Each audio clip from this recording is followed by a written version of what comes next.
Olá, seja muito bem-vindo a mais um vídeo do canal O Franco Investidor. Meu nome é Michel Franco, criador do canal, e nesse vídeo vamos fazer mais um aporte na carteira pública do canal. Esse é o 36º aporte, na carteira pública do canal, a carteira da minha aposentadoria.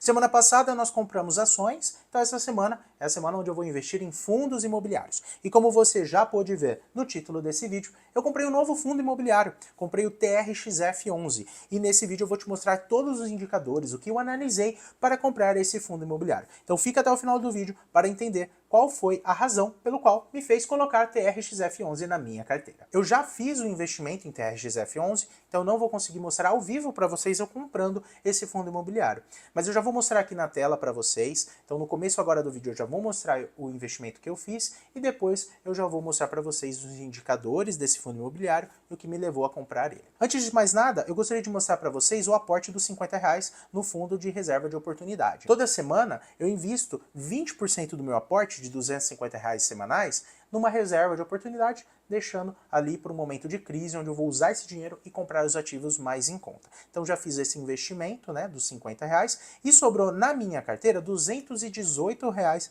para aportar no fundo imobiliário. Eu recebi dividendos de 2 fundos imobiliários, 4,80 de HSML e 5,22 do GARI 11. Então totalizando, com um aporte de R$250, menos a aplicação de R$50, sobrou R$218. O valor que eu paguei em TRXF11 foi R$105,74, 75 centavos. Eu consegui comprar, então, duas cotas. Visto que eu tinha R$218, na minha carteira, eu consegui comprar apenas duas cotas do TRXF11. E esse foi o aporte que eu fiz nessa semana. Agora, o que me levou a comprar a TRXF11, o que é esse fundo imobiliário, é isso que eu vou falar com vocês e mostrar para vocês agora. Já estou aqui dentro do site do Status Invest, que é o site que eu utilizo para analisar os ativos da minha carteira, tanto os fundos imobiliários como as ações. Já coloquei aqui, TRXF11, a gente pode ver que o preço total está em 105,75 e o dividend yield dos últimos 12 meses foi 11,15. Então é um fundo imobiliário que está pagando um excelente dividendo, quase aí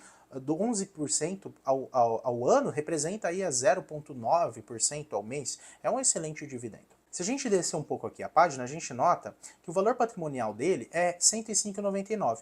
Então ele está praticamente no seu preço justo, Todos os ativos dentro desse fundo, dividido pelo número de cotas, dá aí R$ 105,99, ele está sendo cotado a R$ 105,75, então praticamente ele está ali no valor patrimonial dele. O último rendimento foi de 93 centavos e o próximo também vai ser 93 centavos, então vai dar aí um rendimento de praticamente 0,9, quase 0,9, pensando na cotação até um pouco abaixo, do que estava aqui marcado no site. Descendo um pouco aqui a página, a gente consegue notar que o TRXF11 é um fundo imobiliário do segmento híbrido, que o foco dele são imóveis comerciais. Então é um fundo diferente do que eu tenho na minha carteira. Eu tenho 6 fundos atualmente na minha carteira.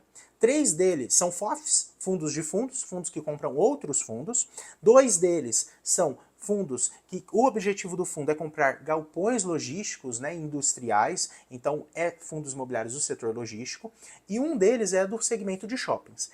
Esse segmento aqui é um segmento diferente. É um fundo imobiliário que compra lojas e aluga elas para vários setores, como por exemplo supermercados, lojas de materiais esportivos e assim por diante. Vocês vão ver isso tudo dentro do relatório. Descendo aqui a página, a gente consegue achar o relatório desse fundo. Lá no final da página, a gente acha o relatório do fundo. Mas antes, vamos passar por aqui pelo portfólio. Como vocês podem notar, olha quantos imóveis tem dentro desse fundo TRXF11. São 30 imóveis, por volta de 30 imóveis que tem dentro desse fundo. Então é um fundo muito grande, com muitos imóveis. Vamos ver então o relatório? É só você descer até aqui o final da página em comunicados e vamos ver o relatório que saiu super recentemente, no dia 4 de setembro. Só clicar aqui em abrir e vai abrir o relatório. Então descendo aqui o relatório, a gente já começa a entender um pouco mais, sobre a gestora, sobre também alguns indicadores desse fundo, mais de 2 milhões de metros quadrados de imóveis desenvolvidos, mais de 100 imóveis construídos ou comprados, então quer dizer, eles têm muita experiência, mais de 8 bilhões investidos. Olha só, alguns dos inquilinos dele, você conhece? Pão de Açúcar, Açaí, Carrefour, Grupo Mateus, Leroy Merlin, Obra Max. Tenho certeza que você já entrou num deles, ou no mercado, enfim, ou na Leroy Merlin. Enfim, então são inquilinos que são muito conhecidos, grandes redes que a tendência é que não vá dar algum calote, algum problema. Mas vamos seguindo então, ó. Aqui nos destaques do mês, tem um fato bem relevante que é muito importante a gente analisar, ó. No dia 20 de agosto foi comunicada a conclusão da venda de 6 lojas do fundo, né? Tanto dele como do fundo irmão dele, que ele também tem uma grande participação, e aquisição de 3 lojas. Então ele vendeu 6 lojas e adquiriu 3 lojas. Eles estão fazendo essas operações para ganhar dinheiro, né? São lojas que provavelmente eles compraram ou construíram a um preço muito mais abaixo do que eles venderam, então é para remunerar os seus acionistas e também para ter mais inquilinos novos dentro do seu portfólio, né? Vocês vão entender um pouco disso mais à frente. E aqui chegamos num ponto que eu quero comentar um pouco mais para vocês, né? De alguns indicadores que me levaram a comprar o fundo. Então aqui nos comentários do time de gestão, ele diz assim, ó, além do lucro que foi destravado nessa operação, outros 3 grandes impactos para os indicadores do fundo são a diminuição da alavancagem, a diversificação de receitas por inquilino e a maior exposição das receitas advinda de imóveis localizados entre as 10 maiores regiões metropolitanas do país. Nos últimos anos, a gestão do TRX-F11 vem implementando uma série de ações nesse sentido, que influenciaram no crescimento, performance e melhoria dos indicadores do fundo, conforme podemos perceber na tabela comparativa abaixo. Essa tabela eu achei muito interessante, pessoal. Olha só, a gente consegue ver aqui agosto de 2022, agosto de 2023 e atualmente, né, agosto desse ano de 2024. O que a gente percebe? O valor do patrimônio do fundo vem crescendo. Ó, em 2022, 751 milhões, 2023, 1.363.000, quase dobrou. 2024, 2.155.000. Então aumentou novamente. Como que ele está fazendo isso? Por meio de novas cotas, né? Emissão de cotas. Aumenta a base de cotas que tem no mercado para trazer dinheiro para dentro do fundo para comprar ativos. Com qual objetivo? Esses que ele comentou aqui acima, que eu já li para vocês. O número de cotistas vem subindo também. A distribuição por cota, o dividendo, vem subindo também, ó. 2022, R$ 9,99, 2023, R$ 10,70 e o atual, R$ 11,81. Então note que é um fundo que vem crescendo o pagamento de dividendos por cota. Isso é muito interessante. A gente tem que comprar ações e fundos imobiliários que cresçam o pagamento de dividendos, que consigam repassar a inflação, pelo menos, do período, né? E vem crescendo. Olha a alavancagem. O que é alavancagem? A dívida do fundo, né? Quanto que ele está alavancado? Quanto do patrimônio que é dívida que ele tem? Porque o fundo ele não cresce só com a emissão de cotas. Ele também pega dívida no mercado para comprar esses ativos. A alavancagem de 2022 era muito alta, 42%. Esse era um problema. Só que ela vem caindo, ó, 33% em 2023 e agora está em 25%. 25% ainda é uma alavancagem alta. Porém, a gente vê que ele vem diminuindo. É bem menor do que os 42% que estava 2 anos atrás. Então isso é bem interessante. Concentração das receitas em açaí. Esse era um ponto muito importante também. Ó. Em 2022, 61% das receitas do fundo era açaí. Açaí é uma loja de atacado, né, que vende comida. Então, 61% das receitas do fundo em 2022 era açaí.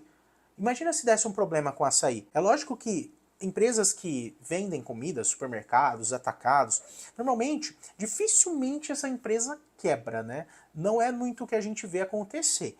E quando acontece de fechar um mercado, né, uma empresa quebrar, você já percebeu que logo vem outro mercado e aluga o prédio dessa empresa? Isso é muito comum na minha cidade, né? Alguns mercados eles param de funcionar e logo vem outro mercado ali. Por quê? Porque normalmente o mercado ele está alugando um prédio num local que é bem localizado, né? E as pessoas elas já acostumaram a ir naquele mercado. Às vezes o mercado quebra por uma má administração, alguma outra coisa também que pode acontecer.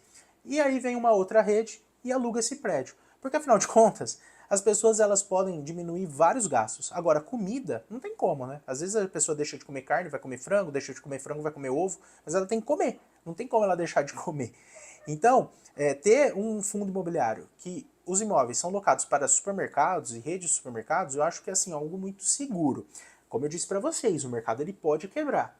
Mas o prédio está ali. Ele pode ser locado para um outro mercado. Mas 61% é apenas um inquilino, eu acho muito arriscado. Por isso que o fundo ele vem diminuindo essa concentração da receita em açaí. Ó.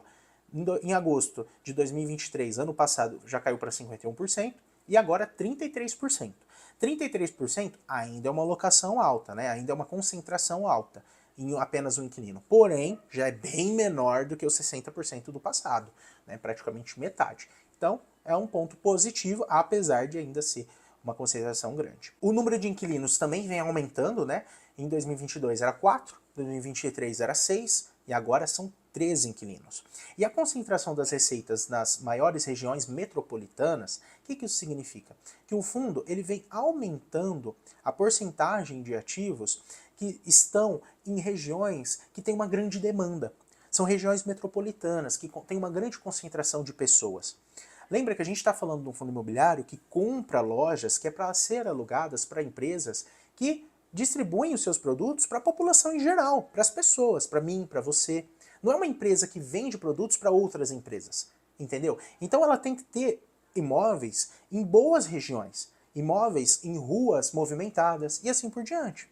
E é o que a gente vê que o fundo vem fazendo, ele vem aumentando também a sua alocação, né, sua concentração de receitas nessas regiões metropolitanas. Descendo um pouco aqui o relatório, a gente consegue ver mais sobre o resultado, né, da distribuição também do fundo, né, se você quiser abre o relatório, vê com calma, né, com concentração, cada um desses indicadores. Infelizmente eu não consigo passar tudo isso nesse vídeo. Aqui em diversificação da carteira, a gente consegue ver que mais de 50% do fundo são os imóveis físicos mesmos, 22% é o TRXB, que é um outro fundo imobiliário, que também é da mesma gestora, né, que também aluga os seus imóveis para empresas de varejo, né, que vendem seus produtos para a população em geral. Também tem outros fundos imobiliários, tem renda fixa e outros fundos imobiliários também. O segmento de atuação, né, do fundo imobiliário é 48% atacadista, então empresas muito boas, né, como eu comentei para vocês, mercados, 27% varejo, empresas como, por exemplo, a Decathlon e assim por diante, casa e construção, 14%, empresas que vendem produtos para construção, e 10% são hospital. O fundo imobiliário parece que está construindo o hospital para o Albert Einstein, é o que a gente vai ver mais à frente. A receita de aluguel por inquilino, ó, do mês corrente, 33% ainda é açaí, é uma concentração alta, mas como a gente viu, vem diminuindo. Depois o Grupo Mateus, que é uma rede grande também lá do Nordeste, né, 18%. 14,86% Pão de Açúcar, olha aqui o Albert Einstein, ó, o hospital, 10%, Leroy Merlin 8,53%, aí vai caindo, né? Agora a gente chega aqui numa parte que é bem interessante também, ó, o portfólio imobiliário, a gente consegue ver as fotos de cada uma das lojas, né, que a gente vai estar sendo dono se a gente comprar uma cota desse fundo imobiliário. O interessante é que 2 lojas eu já entrei pessoalmente, eu nem imaginava que um fundo imobiliário era o dono dessas lojas. Eu sou de São José do Rio Preto e as 2 lojas que eu entrei, essa daqui, ó, o Pão de Açúcar, que fica numa avenida bem conhecida da cidade, e um outro Pão de Açúcar que também fica aqui em Rio Preto. Esses 2 Pão de Açúcar eu já entrei. Então eu nem imaginava quando eu entrei nesse mercado que era um fundo imobiliário que era dono desse Pão de Açúcar. E agora eu sou dono também, é lógico. Eu sou dono de uma pequena parte, talvez um tijolinho ali é meu. Mas é assim que a gente começa, né? Comprando as cotas e assim crescendo o número de cotas até que a gente tenha uma boa participação, né? Receba aí um valor legal mensal. Aqui a gente consegue ver todos os ativos do fundo. Então é bem interessante esse relatório, a gente conseguir ver todos os imóveis. Bom, pessoal, esses então foram os indicadores que eu analisei para comprar o TRXF11, né? Colocar esse novo fundo na minha carteira, um fundo que é voltado a imóveis de renda, para alugar para o varejo em geral. Então, resumindo, os pontos positivos desse fundo: diversificação de imóveis, são vários imóveis, né? A gente viu aí praticamente mais de 50 imóveis, parece, né? Então são vários imóveis dentro do fundo. Se um imóvel ficar vago ou outro, não vai causar um grande impacto na receita, né, do fundo. Aumento na distribuição do dividendo. A gente viu que nos últimos 3 anos vem aumentando o valor do dividendo pago para os cotistas. Aumento do número de inquilinos, vem aumentando também a quantidade de inquilinos, né, mais empresas, não locando apenas para poucas empresas, mas colocando mais empresas dentro do seu portfólio. Também aumento da concentração em regiões metropolitanas, regiões que têm grande concentração de pessoas. Isso é muito importante para o momento onde um imóvel fica vago, rapidamente consegue alugar novamente. Diminuição da alavancagem e também a diminuição da concentração dos ativos, né, dos imóveis apenas em um inquilino. Então é um fundo que eu vejo que os indicadores vêm melhorando ano a ano. E eu espero que a gestora continue fazendo esse bom trabalho e continue fazendo essa boa gestão e esses indicadores continuem melhorando, e é isso que a gente vai ficar de olho ao colocar esse fundo na minha carteira. É isso que eu quero, né? Ficar de olho nele para ver se ele vai continuar com os bons indicadores. Pontos que a gente tem que tomar atenção. A alavancagem, apesar de ter diminuído, ainda é uma alavancagem que eu acho um pouco alta, 25%. Então vamos tomar atenção, eu acredito que ele ao longo do tempo vai diminuir essa alavancagem, porque é isso que eles vêm fazendo. Outra coisa, a concentração em açaí. 33% ainda é uma concentração alta. É verdade, 60% era no passado, de 60 para 30 é quase metade. Então eles diminuíram a concentração em açaí. Porém, ainda é uma concentração alta, né? Então a gente espera que ele venha colocando novos inquilinos dentro do seu portfólio, para que a concentração ela diminua cada vez mais, né? Para que a gente, como cotista, se sinta mais confortável em ter esse fundo na carteira. Então, vamos ficar de olho se a gestora vai continuar melhorando os indicadores desse fundo. E você, já investiu em fundo imobiliário? Você tem o TRXF11 na sua carteira? Deixa aqui nos comentários se você está pensando em comprar ou não. Lembrando que essa não é uma recomendação de investimentos, hein? Eu espero ter mostrado para vocês o que eu analiso para que você tome a sua análise. Fechou? Espero que você tenha gostado desse vídeo. Se gostou, não esquece de curtir para fortalecer o canal. A gente se vê no próximo vídeo. Até lá!